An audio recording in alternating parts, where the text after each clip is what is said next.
Someone had mentioned to us, a First, that we magazine were her favorite that group. Tricia had mentioned in an article that her favorite band was the Turtles. And somebody had shown us while we were out on tour this article that she had just been talking about her favorite music, and that the Turtles was an album that she listened to a lot, and that was her favorite group at the time. Well, big deal. The Turtles were a million kids' favorite group. She was a kid.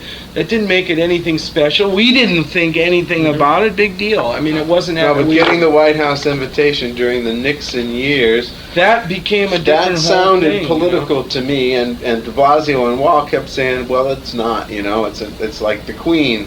It's not political. It's a very prestigious move. Well, we attributed anything that wasn't we tried to maintain a certain FM head balance, even though our records were primarily AM. I think our attitude was more of an FM attitude. As people, we were more into the wave, the new attitude of thought than we were into we certainly weren't a Republican oriented exactly group. We were not a pro-Nixon band at all. Not at all. So this was appalling. I mean, the thought that this was going to happen, and then it was humorous. I mean, it was humorous. And they said, "No, come on, it'll be great. The Temptations are doing it." Well, that also had a very big. Wait a minute now. That played a big factor in our doing it, because we knew those guys from just touring and had run cross paths on several TV shows and concerts at colleges. We had worked together, and when we heard that the Temptations were doing the show, that really played a big factor in that our helped a lot, saying, okay, let's not make this political. And yet we still made it political. We were the only ones at a black tie party who didn't wear black tie. We were the only 5 people in the whole place. I mean, we wore suits, different color suits and different types of suits, expensive, nice clothes, but we were the only ones in suits who wore a suit. I didn't even wear a suit. I wore a sport coat. So did a couple other guys in the band. I can show you the picture from Parade. We were not in suits. Everybody else is in white long dresses and black tie. We were the only ones in the place, the 5 of us. Even the Temptations wore black tie. So that was our statement. That was our way of making a statement, was we're not going to wear suits. It wasn't a political party at all. At all. Actually, the incident that starts with the sound check and the limo ride from the airport. The day itself is a very unbelievable day. I mean, we arrive at the airport and each member has his own limousine. Not just because they're showing us respect, but it's a good way of keeping you separate. You find out later things are done for security reasons as much as comfort. Mm-hmm. To keep us all separate is easier than keeping 6 people together and moving them in a herd. Putting one in a car, you arrive separately. When you show up, they can keep an eye on one person at a time. It's not out of the question. You're going to the White House, man. You're going to be let into the White House.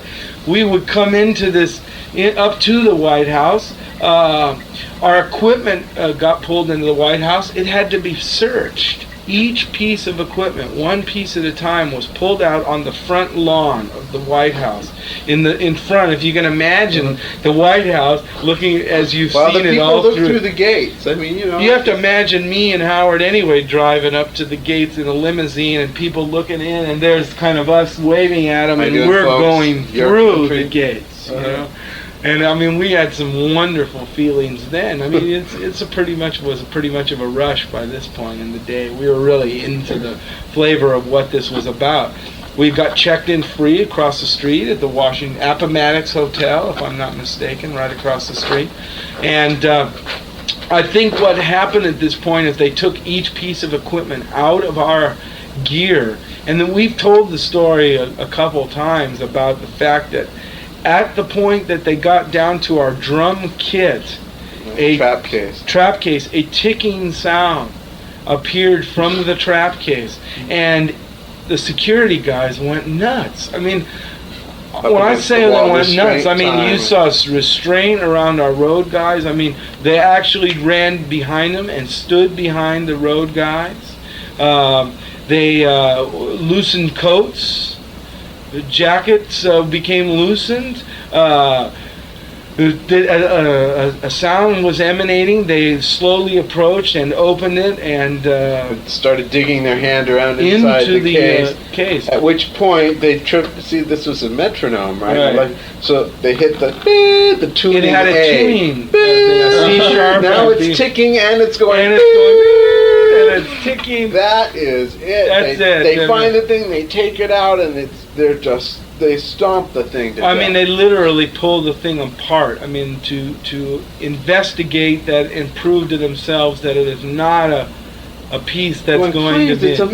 Stand back. They won't take our word for it, and they destroy this metronome to the point that it's unworkable. And they finally realize and laugh it off. It was humorous at the time. Afterwards, we go into the White House and are let loose virtually in the White House. Have fun. They just tell us that the White House is ours. Don't go upstairs. Upstairs is the only place we're not allowed, but virtually are given free reign in the White House. We have no guards watching us. There was no one else down there except the caterers. The people our set it dressing up. room was Lincoln Library. They just said, use this. Use this. And we did. We used it for many things that day, Lincoln's Library and Lincoln's. Now, there are stories that have gotten I around from want other to squelch sources. those stories. There are stories that were told to High Times magazines that passed on the fact that we had done drugs in Lincoln's Library. I want to say that there were certain drugs that we did in Lincoln Library. And certain drugs that we didn't do in Lincoln's Library. And I want to leave it at that because I think that that's healthier to know that we at least did drugs. And we answered half the question. I don't want to say what we did because that could be illegal in certain states and or countries and I don't want to raise the question. That was still the 70s. We were teenagers then. This is not now. We don't do those things now. We have much more respect for Mr. Lincoln. I think we would have much more respect. Okay, but anyway, aside from that, was it just totally great. Mind-blowing, or what was your, did you let yourself go and get into it? Or Yes, we did, in fact. In actual fact, it was a real nice party with excellent food, all young people, all the sons and daughters of ambassadors and senators. And I think most of them brought dates that were outside of civil service. So there were a lot of people wound there up being SDS kids. This there was an awful lot of that literature that was being freely passed out at this White House party, and we played and had a real good set, and Mark fell off the stage a few times, and the tambourine rolled and hit someone's head. It wasn't one of our better shows. It was all right. It was a good set. We had a near fracas almost a fight with one of the Nugent boys, thinking that I was trying to score on one of the daughters or something. I got a little tipsy that night, but we had fun. It was a good fun party, and it was mind-blowing being there and doing it. It really was, and the treatment we got was great. We really did. He wasn't there. Dad was in Key Biscayne or Coral Gables or wherever they have their place. She was a delight. And we were her favorite band. She was like Cinderella. It kind of felt like that. Really she did loved have us. That attitude. She sent us beautiful individual letters after the show. She didn't write one form letter to us. The note I got personally was it referring to something that I did that night. And I know the note Howard got thanking us referred to him and how much she enjoyed listening to him sing. The secretary took accurate notes. Okay, whatever it was, there was thought put in it, and Tricia signed it. She took the time, and for whatever reason, that she really liked the show we did that night and took the time to thank us. And I knew after that, it became real easy to do the White House. We didn't do it again, but very few people do go back. Steve Lawrence and Bob Hope do, but but George Harrison eventually did it. Now it isn't the Beach any big Boys deal. did it. Gracie Slick, I know, went in, I think, later in her career and laughed about the fact that she couldn't get in before because she had made jokes about her wanting to drop LSD in the water. And then when Kennedys went in, they invited her. I remember she went back and made light of the fact that she was never allowed to go during the Republican years and stuff. When the Carters, yeah. When the Carters came in, right, yeah. Right. But I mean, the White House thing at the time, it wasn't political. It was very late in our career. And the next week we knew we had the Fillmore. We played the Fillmore the very next Saturday night as the Turtles.